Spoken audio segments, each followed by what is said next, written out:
Hello, नमस्कार दोस्तों। आज हम देख रहे हैं कि कैविएट कैसे लगाई जाती है, क्या क्या चीज़ें लिखी जाती है और कहाँ पे लगाई जाती है। दोस्तों, जब किसी भी कोर्ट से कोई आदेश पारित होता है, चाहे वो सिविल न्यायालय हो या फिर कोई ट्रिब्यूनल हो, जैसे मोटर एक्सीडेंट क्लेम ट्रिब्यूनल या फिर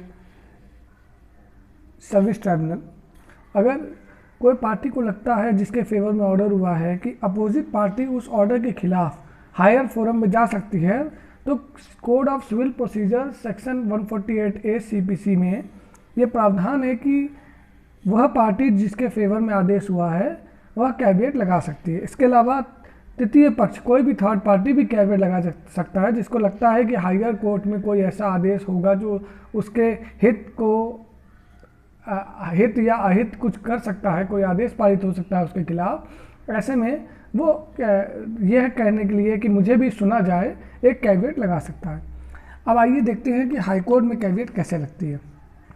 ये देखिए, कैविएट मैंने खोला हुआ है फॉर्मेट।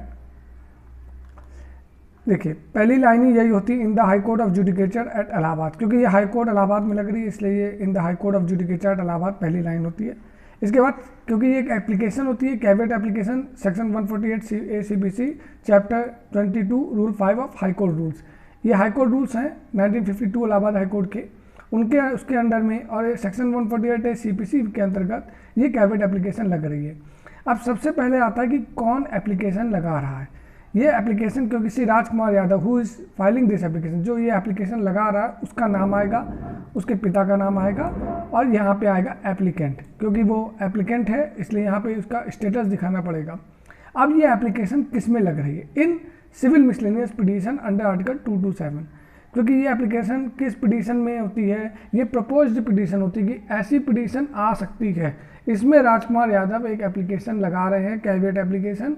यह पिटीशन 227 में आ सकती है, तो यह पिटीशन 227 एक्ट में लगी हुई है। इसमें ये कैविएट लगाई जा रही है कि ये जो प्रपोज्ड पिटीशनर है श्रीमती मालती देवी, अगर कोई पिटीशन फाइल करती हैं under article 227 of the constitution of India, तो श्री राजकुमार यादव को, जो कि इसमें रिस्पोंडेंट हैं, लैंडलॉर्ड हैं, इनको सुना जाए। यह किस डिस्ट्रिक्ट की है यह भी मेंशन करना पड़ता है। अब देखिए, प्रपोज पिटिशनर की पूरी डिटेल्स हो गई और उसी प्रकार प्रपोज्ड जो रिस्पोंडेंट है उनकी पूरी डिटेल्स हो गई। इसके बाद कुछ फॉर्मेट हैं कि किस कोड में आप लगा रहे हैं उसकी पूरी डिटेल देनी होती है।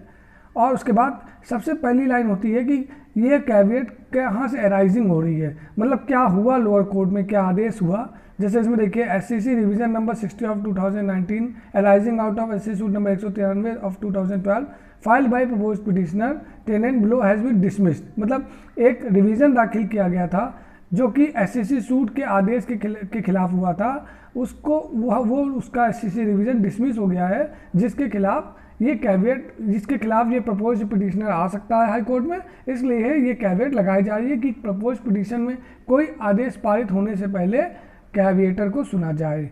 अब क्योंकि ये पिटिशन किस ऑर्डर के खिलाफ आ रही है तो उसकी डिटेल्स देनी होती है, तो लिखा है above propose petition is likely to file a petition under article 227।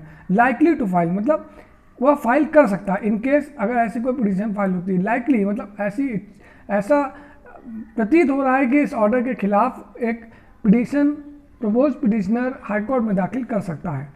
किस आदेश के खिलाफ और किस जज ने वो आदेश पारित किया था, वह डिटेल्स देनी पड़ेंगी।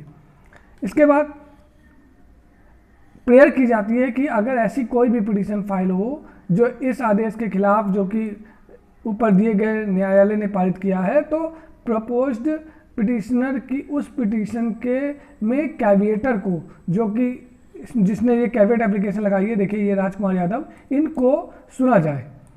तो ये प्रेयर की जाती है कि that in case an opportunity of hearing may be provided to the above named caveator before passing any order in that petition. फिर एक स्टैट्यूटरी पैरा होता है मैंडेटरी कि a notice of the caveat application has been sent to the propose petitioner, मतलब ये जो caveat की application बनी है इसकी एक नोटिस भी दी जाती है प्रपोज पिटिशनर को। यहाँ पे प्रपोज पिटिशनर कौन है? प्रपोज पिटिशनर है श्रीमती मालती देवी। जो जितने प्रपोज पिटिशनर होंगे उन सबको ये कैविएट एप्लीकेशन जाएगी।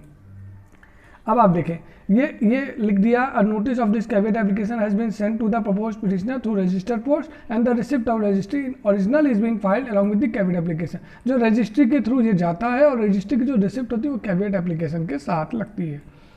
प्रेयर, इसके बाद लास्ट ये पैरा बहुत मैंडेटरी होता है, पैरा 4 ये आपको लिखना ही होता है। इसके बाद आप प्रेयर करते हैं कि हमें ये अपॉर्चुनिटी दी जाए सुने जाने की अगर कोई ऐसी पिटीशन फाइल होती है that if a petition is filed on behalf of the above named proposed petitioner. Proposed petitioner कौन है?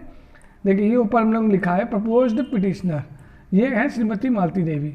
अगर इनके द्वारा कोई पिटीशन फाइल होती है तो इस आदेश के खिलाफ अगर कोई पिटीशन फाइल होती है तो in that case an opportunity of hearing may be provided to the above named caveator before passing any order in that petition. मतलब अगर कोई पिटीशन फाइल होती है तो बिना कैविएटर को सुने कोई आदेश ना पारित किया जाए, ऐसी विनम्र निवेदन कैविएटर माननीय उच्च न्यायालय के सामने रखता है। इसके बाद एडवोकेट की डिटेल्स हो जाएंगी और ये हमारी कैविएट तैयार हो जाती है। ये कैविएट हाईकोर्ट की रजिस्ट्री में फाइल होती है। कैविएट में वकालतनामा संघ में लगता है। ओरिजिनल रिसिप्ट फॉर जो रजिस्ट्री की होती है, जितने भी कैविएट प्रपोज पिटिशनर होते हैं उन सब की ओरिजिनल, जो भी रजिस्टर्ड पोस्ट होता है उन सब की ओरिजिनल रसीद एक्नॉलेजमेंट ये कैविएटर में लगता है। कैविएट की फ़ीस 13 रुपये होती है। कोर्ट फीस ये कोर्ट टिकट के माध्यम से दी जाती है। और इसके अलावा वकालतनामा जितने भी वकील होंगे उतने ही अधिवक्ता कल्याण भी लगते हैं। धन्यवाद।